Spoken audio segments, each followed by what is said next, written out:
Hello friends, welcome you all to Target for IQ. सभी लोगों का स्वागत है। एपीओ का एग्ज़ाम अब बहुत जल्दी आने वाला है। सभी लोग तैयारी को रिवीजन स्तर पे ले आएँ। अब जो भी आपको कराया गया है उसको आप पढ़ते रहिए, लगातार रिवाइज करते रहिए।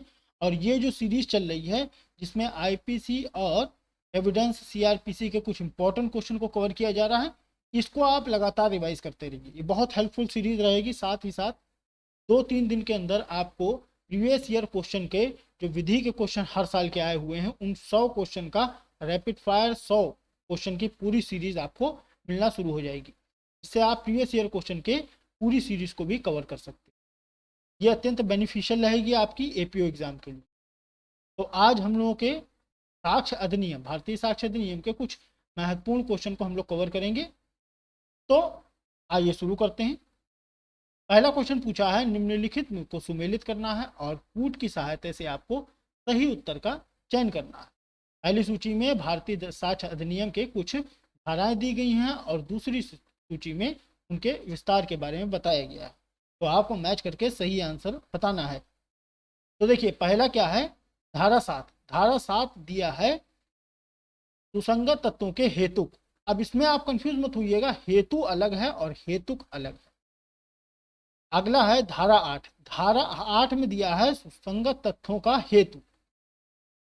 धारा 11 है जो ये दिया है तत्वों के सुसंगत, जो तत्व सुसंगत हैं अन्यथा असंगत रहेंगे वो भी तत्व सुसंगत माने जाएंगे।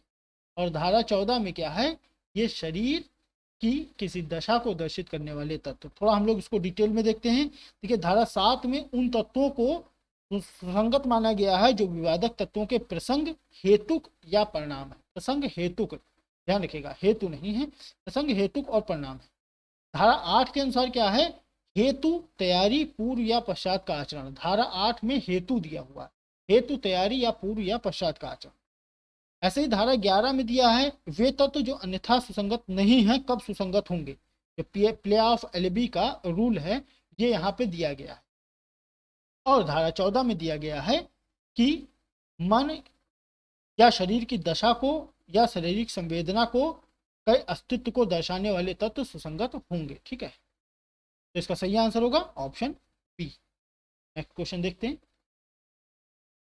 प्रश्न यह है कि क्या एक विशिष्ट पत्र ए को मिला, यह तथ्य कि पत्र सम्यक अनुक्रम में डाक में डाला गया था और वह पुनः प्रेषण केंद्र को लौटाया नहीं गया था, ये तत्व इनमें से क्या होगा। तो ये देखिए, ये सुसंगत में आएगा। ठीक है ना, ये तत्व सुसंगत तत्व में आएगा। धारा 16 के अंतर्गत ये तत्व, सेक्शन 16 में ये तत्व सुसंगत में आएगा। ये दृष्टांत में दिया भी हुआ। अगला है, साक्ष्य अधिनियम की निम्नलिखित में से धाराओं में से कौन सी धारा जो है स्वीकृति को परिभाषित करती है। स्वीकृति को कौन सी धारा परिभाषित करती है, तो स्वीकृति को परिभाषित करती है धारा 17। एक चीज और ध्यान दीजिएगा कि संस्वीकृति को पूरे साक्ष्य अधिनियम में कहीं भी परिभाषित नहीं किया गया। ठीक है, अगला क्वेश्चन है, निम्नलिखित में से किस धारा में भारतीय प्रौद्योगिकी अधिनियम 2000 द्वारा संशोधन किया गया है। कौन सी धारा है जिसमें संशोधन किया गया है, तो ये देखिए धारा 17 में ही संशोधन किया गया है। भारतीय साक्ष्य अधिनियम की जो धारा 17 है इसमें भारतीय प्रौद्योगिकी अधिनियम 2000 द्वारा संशोधन करके मौखिक या दस्तावेजी या इलेक्ट्रॉनिक रूप में अंतर्विष्ट, ये भी एक इलेक्ट्रॉनिक रूप में अंतर्विष्ट करने का एक शब्द अंतर स्थापित किया गया है। ये भी साक्ष्य के रूप में इलेक्ट्रॉनिक रूप को भी विधि मान्यता मिली है। नेक्स्ट है, निम्नलिखित में से कौन सा कथन सही नहीं है। तो इसमें देखिए, गार्जियन एड लिटम के अवयस के विरुद्ध स्वीकृति साक्ष्य है, ये साक्ष्य नहीं होती है। अगला क्वेश्चन है, भारतीय साक्ष्य अधिनियम की धारा 17 के अंतर्गत स्वीकृति के संबंध में निम्नलिखित में से कौन सा कथन सही नहीं है। आपको बताना है इनमें से कौन सा कथन सही नहीं है। तो देखिए, इसमें है भी सही नहीं है। स्वीकृति वह कथन है जो आवश्यक रूप से स्वयं के हित के विरुद्ध होनी चाहिए। आवश्यक रूप से दिया हुआ है तो ऐसा नहीं है। देखिए, धारा 17 में जो बताया गया है, धारा 17 में बताया गया है कि स्वीकृति वह कथन है, ये धारा 21 में बताया गया है, ये जो है ये सेक्शन 21 में बताया गया है। स्वीकृति वह कथन है जो आवश्यक रूप से स्वयं के हित के विरुद्ध होनी चाहिए। और यहाँ पे क्या पूछा है, धारा 17 के अंतर्गत स्वीकृति के संबंध में निम्नलिखित में से कौन सा कथन सही नहीं है, ठीक है ना, तो ये भी ध्यान रखिएगा। नेक्स्ट, स्वीकृतियां, जो स्वीकृतियां होती हैं ये किस रूप में होती हैं, तो स्वीकृतियां देखिए लिखित या मौखिक दोनों हो सकती हैं, लिखित या मौखिक दोनों हो सकती हैं। इसमें इलेक्ट्रॉनिक को भी अंतर्विष्ट कर दिया गया। निम्नलिखित में से कौन सा कथन सही है, आपको बताना है इनमें से कौन सा कथन सही है। तो इसका सही आंसर क्या होगा, स्वीकृतियां मौखिक या दस्तावेजी हो सकती हैं, स्वीकृतियां मौखिक या दस्तावेजी हो सकती हैं। नेक्स्ट क्वेश्चन है, स्वीकृतियां उन्हें करने वाले के ऊपर बंधनकारी होती हैं जहां तक वे संबंधित हैं। स्वीकृतियां उन्हें करने वाले से बंधनकारी होती हैं जहां तक वे संबंधित हैं, इससे ये तथ्य से संबंधित मानी जाएंगी, ठीक है ना। यहाँ पे धारा 17 में दिया हुआ है स्वीकृतियां विवादक तत्व और सुसंगत तत्वों से ही संबंधित होती हैं। अगला है, भारतीय साक्ष्य अधिनियम के अंतर्गत स्वीकृतियां कौन कर सकता है, जो स्वीकृति है इसको कौन कर सकता है, तो स्वीकृति को करने वाला कार्यवाही से संबंधित पक्षकार ही होना चाहिए। धारा 18 के अंतर्गत दिया हुआ है, जिन व्यक्तियों द्वारा स्वीकृति की जा सकती है उनमें कार्यवाही के पक्षकार या उनके अभिकर्ता या विषय वस्तु से हितबद्ध पक्षकार या वे व्यक्ति जिनसे हित व्युत्पन्न हुआ है वही सम्मिलित होते, ठीक है। नेक्स्ट है, निम्न में कौन भारतीय साक्ष्य अधिनियम 1872 में स्वीकृति कर सकता है, इनमें कौन स्वीकृति कर सकता है, तो इंपॉर्टेंट क्वेश्चन है ये भी। वह व्यक्ति जिससे हित व्युत्पन्न हुआ हो, अभी मैंने आपको सेक्शन 18 के बारे में बताया है, सेक्शन 18 इसमें पढ़ लीजिएगा, सेक्शन 18 में इसके बारे में डिटेल भी दिया। अगला है, निम्नलिखित कथनों में से कौन सा कथन सही नहीं है, इनमें से कौन सा कथन सही नहीं है, तो देखिए स्वीकृतियां लिखित होनी चाहिए, ये कथन सही नहीं है।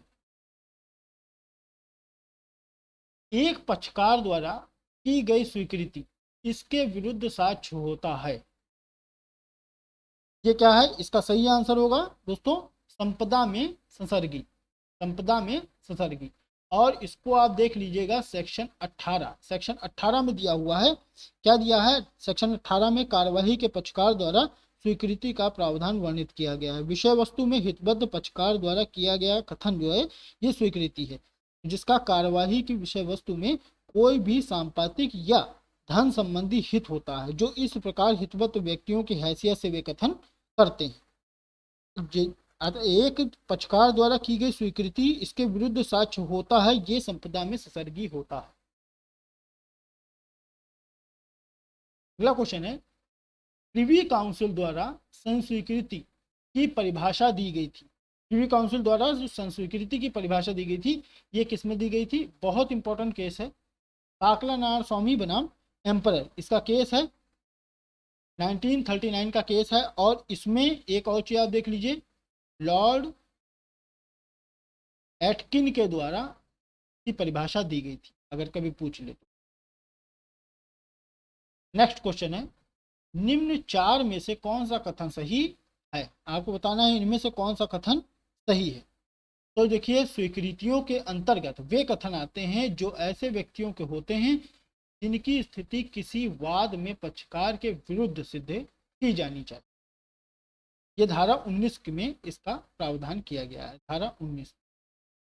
नेक्स्ट प्रश्न यह है कि क्या का द्वारा खा को घोड़ा बेचा गया स्वस्थ था, संव्यवहार के समय का ने खा से कहा कि गा को घोड़े की संपूर्ण जानकारी है तथा खा घोड़े के बाबत गा से पूछ ले। इस स्थिति में निम्नलिखित में से कौन सा कथन गलत है, आपको बताना है कौन सा कथन गलत साबित होगा। तो देखिए इसका सही आंसर क्या होगा, इसका सही आंसर होगा दोस्तों घोड़े के बाबत गा का कथन स्वीकृति में नहीं हो सकता है, ठीक है ना। स्वीकृति में आपको इसकी परिभाषा बता दी गई है।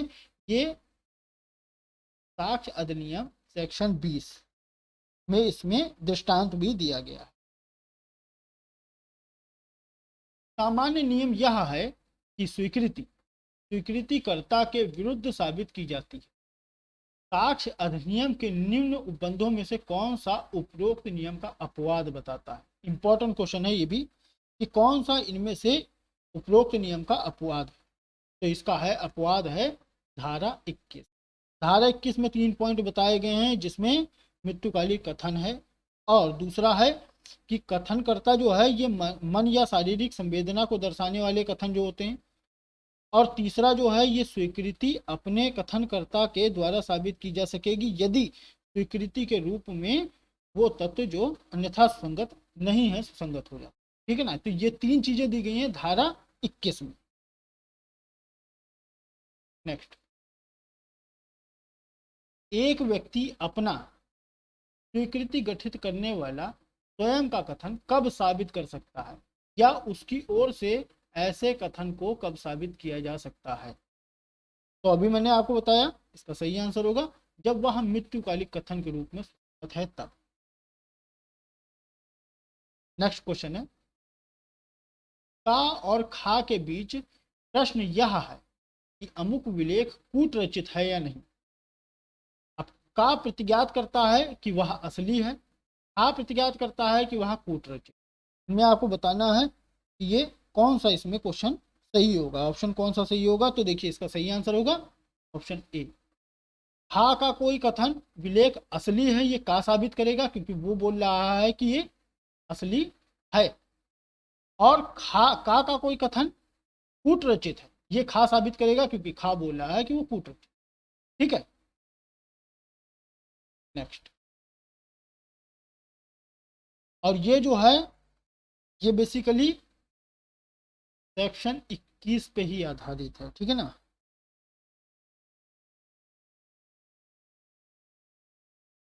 नेक्स्ट क्वेश्चन है, एक स्वीकृतिकर्ता की ओर से वह उसके पक्ष में सुसंगत होती है जब ऐसी स्वीकृति किस धारा के अंतर्गत आती है। अभी मैंने आपको बताया 3 पॉइंट्स दिए गए हैं धारा 21 के अंतर्गत। 3 पॉइंट दिए गए हैं जिनमें धारा 18, 20 और 31 के बारे में, धारा 20, 21 और 31 इनमें नहीं आती हैं। 18, 21 और 31 इसमें नहीं आती। ठीक है ना। भारतीय साक्ष्य अधिनियम की धारा 21 में 3 पॉइंट्स दिए गए हैं, जिसमें मृत्युकालिक कथन भी है। वो 3 परिस्थितियां इसमें आती हैं। नेक्स्ट है, भारतीय साक्ष्य अधिनियम की किस धारा में यह नियम प्रतिपादित किया गया है कि कुछ परिस्थितियों में स्वीकृति उसे करने वाले व्यक्ति द्वारा या उसकी ओर साबित की जा सकती है। वही क्वेश्चन है, धारा 21 में इसका प्रावधान धारा 21 में किया गया है।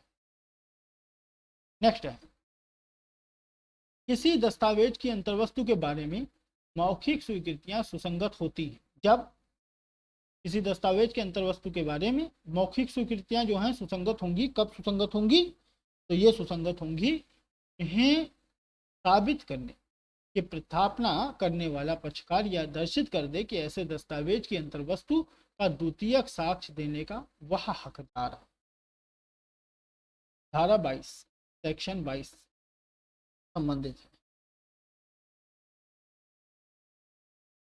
भारतीय साक्ष्य अधिनियम के निम्नलिखित उपबंधों में इलेक्ट्रॉनिक अभिलेखों के विषय वस्तु के बारे में मौखिक स्वीकृतियों का प्रावधान किया गया है। कहाँ पे प्रावधान किया गया है? तो ये प्रावधान किया गया है धारा 22 के सब क्लॉज ए में।